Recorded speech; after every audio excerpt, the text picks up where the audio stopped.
Bugünkü vaziyetimiz hakkında hürmetli vatandaşlar.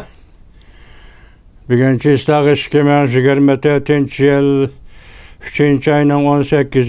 günü haftiga Düşenbe vatandaş.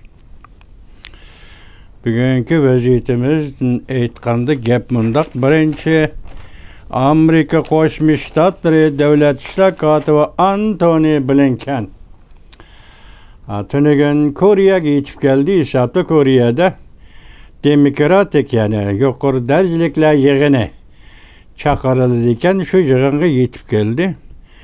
Bununda mavzu mundaq qo'yildi. Davlat ishlar kotibi Antony Blinken Koreyaga 3. qatimliq demokratik yuqori darajaliklar yig'ini qatnashish uchun yetib keldi mavzuli xabar. 3. ayning 17. kuni Amerika ovozining Xitoy tili programmasi e'lon qilindi. Xabarda mundaq deyildi.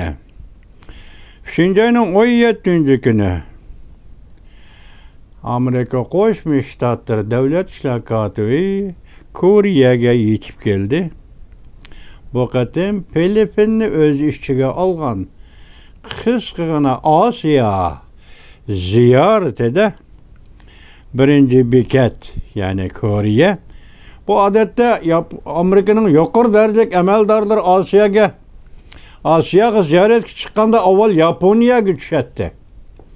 Hani zarur tepilsa andın Koreya, bundan keyin Jungo taraf. Yoki Jungoga mangadigan ziyoratda shu yo'llar mangamdi bunisi taza nama'lumdek hozir tuyuqsizlik Koreyaga tushdi. Hisobda Yaponiya mı qoldi?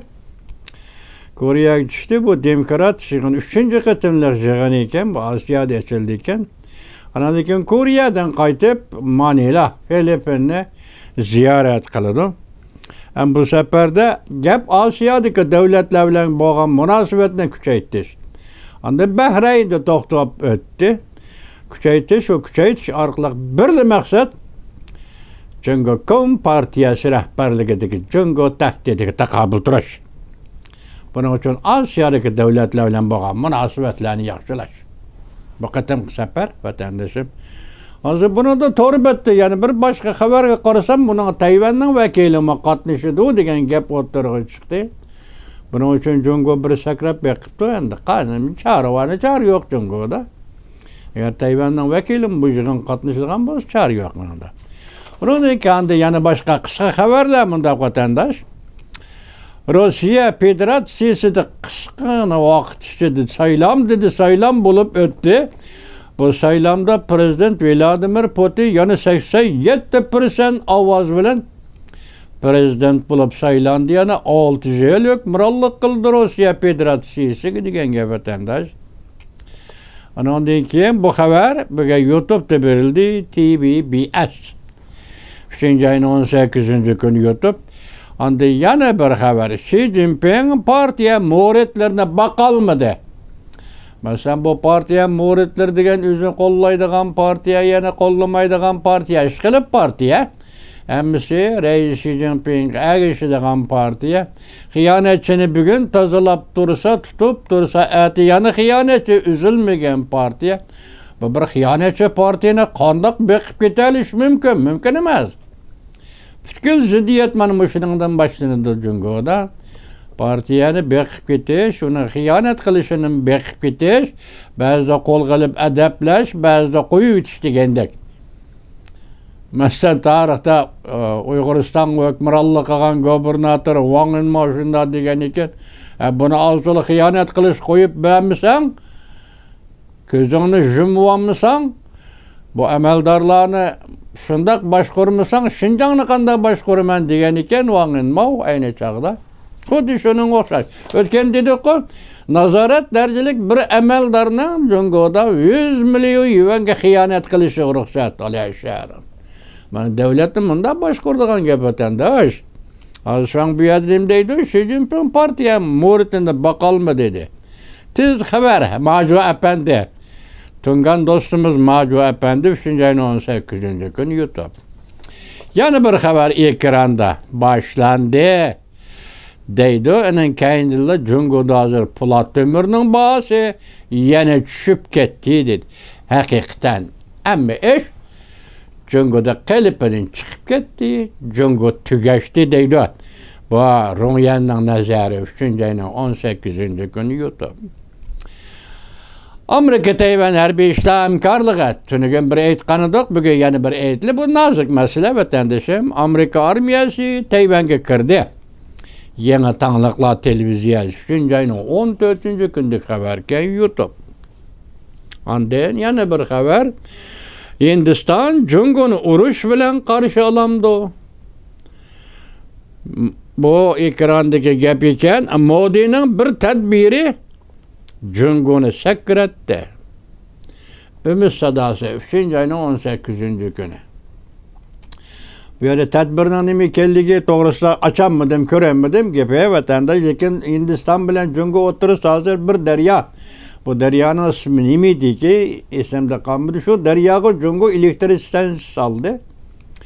Elektrik stansiyasi silib suvni eqinni o'zgartib etdi.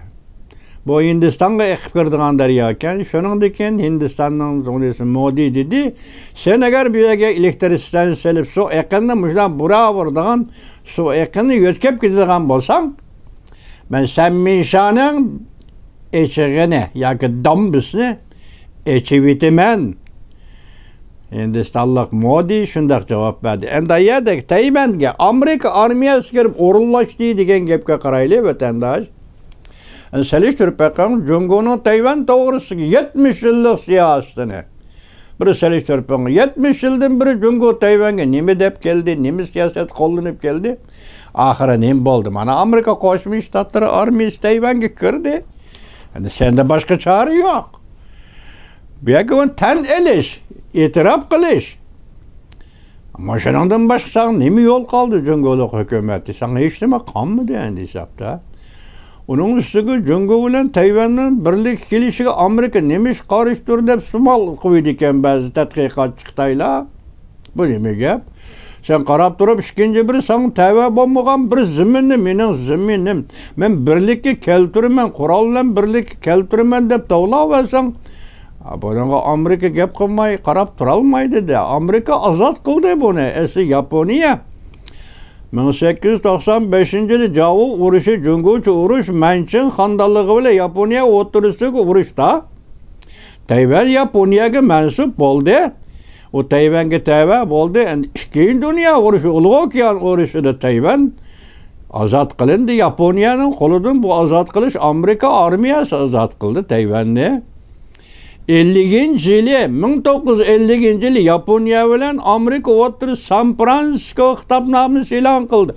Hozirgacha hayronman, Tayvan Jungo dalvirda Amerika faqat eg'izg'anmay o'tadi bu San Fransisko xitobnomasini vatandosh. Nima uchun ekanligini tushungil olmaydi. Masalan, San Fransisko xitobnomasining meg'izi bir jumla so'z. Tayvanning o'rni bekitilmadi. Tayvanning o'ziga o'zi ega bo'lish o'rnimi ham Tayvanning tavallik o'rnimi yoki Yaponiyaga mansub bo'lish yoki Jungoga mansub bo'lish o'rni bekitilmadi. Xitoy tilida bir jumla so'z Tayvan divi Weidinglun. Jungolar shuna xulosa chiqardi. San Fransisko xitobnomasi. Mushunga aytqani bu Tayvanga egidorchilik qilaman desa, Yaponiyadan ozod qilgan davlat Amerika Qo'shma Shtatlar bir nima deyish kerak. Nemish qarab turib hamda sen Tayvan Jungoni zimini Tayvanni birlik keltiraman. Bu vaziyat jiddiylashtirish zaruriyati nima? Masalan, men turgan sizlarga so'zildi, mana bir kishi aytdi, G'arbiy Shimol, Xinjiang, Tibet harbiy qurol yaraq o'tkazib nemish qildi uni so'zlab qoldik turgan sizlarga. So'zlab ko'ringlar, bugun Amerika armiyasi Tayvanga kirdi. Sen Xinjiangga, Tibetga harbiy qurollar o'tkazsan, bu maqsad nima? Hozir vaziyatni aytsang, vaziyat sharq tarafda. Hozir Tayvan sening tavalliging, og'zingdagi tavalligingdan, boshqarish doirasidagi tavallikdan emas, Jungo kompartiyasining og'zidagi tavallikdan Tayvan chiqib ketdi. Hech nima qilolmasan, deyolmaysan. Hozir bu mening edi, sening deydigan asosing yo'q, bu quruq shuar. Jungo uchun aytganda bu Tayvan Jungo masalasi quruq shuar. Ya shu quruq shuar, shu quruq popuz bilan sen amaliyot qilayotgan ish nima? Tunugun so'zildi, qani bir Xitoy debdi vatandosh, sen hozir sharqiy shimol, g'arbiy shimolga Kural ötkəb otsan, hatta Şinjan'da köçüp çıkan köçmen Xitaylarına kurallandırsan. Vakti maksat nime birlik Şinjan meselesi emas bu vatandaş, təhlil kısınız. Aşı söz bu, təhlil kısınız, birlik Müslimlik Uyguristan meselesi emas. Sen bir yerde köçmen Xitaylarına kurallandırıp, Orta Asya'daki başka devletler karı niyetin bağımı yok. Gepten mekizmeye demeyiz vatandaş. Orta Asya'daki başka devletlerge karı niyetin bağımı yok çünkü Kompartiyası. Neymiş ki hiç kanda iş yok, ya vuruş yok, ya bir yerde kurallık hareket yok. Şinjan yani Müslimlik Uygurustan sen neymiş ki bir yerde kural yarak ötkümekçe. Her bir kural yarak ötkümekçe. Bugün bana ben kayıt tekrarlap 3 katım bilimsilerge Amerika Koşmuş Ştatları Armiyası Tayvan'a girdi. Bu doğruda hiç kanda gepim yok. Hiç kanda inkas yok. Koksa kılanmaysan hemen gepe. Çünkü Kompartiyası işte mi diyemezse koruk popuza. Fakat teşvikat koruk popuza. Elbette bir aeroplanı uçurup koyuş, bir parkı yakınlaştırıp koyuş Tayvan'a. Bunu mu kılanmışsan o vakti devlet diye ismini uçuruversen bula da çünkü Kompartiyası. Alın yok işte mi diyemezse bir yerde kaydı bu içe. Tekte Amerika'nın oğul kızır can kılıp Japonya bile Ilık Okyan uğraşına Tayvan'ı azat kıldı. Ya ki bunu Kuomintang Partiyası azat kılgını yok Japonya'nın koludan. Ya ki Gongchang Partiyası azat kılgını yok. 8 yıl Japon karşı uğraş deyip davran kıldın Tayvan'ı sen azat kılgını yok. Her kandak Cumhur'un siyasi partisi Tayvan'ı sen azat kılgını yok. Bu azatlık Japonya'nın koldan Amerika azat kıldı. Bir Amerika Tayvan doğrusu. Ne mi dese Amerika'nın hukuku? Hatta şundak ben Türkiye söz duydum. Uyguristan doğrusu. Ne mi dese bu mu Amerika Koşmuş Ştatlarının hukuku? Devlet hukuku dairesi. İş. Bunun da mı dumbak çalanmaysan ben müşünçilikle eğitip koyayım. 2% ahvalası sen şunu söz yapıyor. Çünkü Kompartiyası hem Tayvan hem Uyguristan meselesine Amerika ne mi dese şunu değişik hukukla. Şunak mı ya? Kubul kıysan mı şu? Kubul kıysan paket şu. Ben bir yaratık icat kılıvat kırmıyor bana. Paket şu.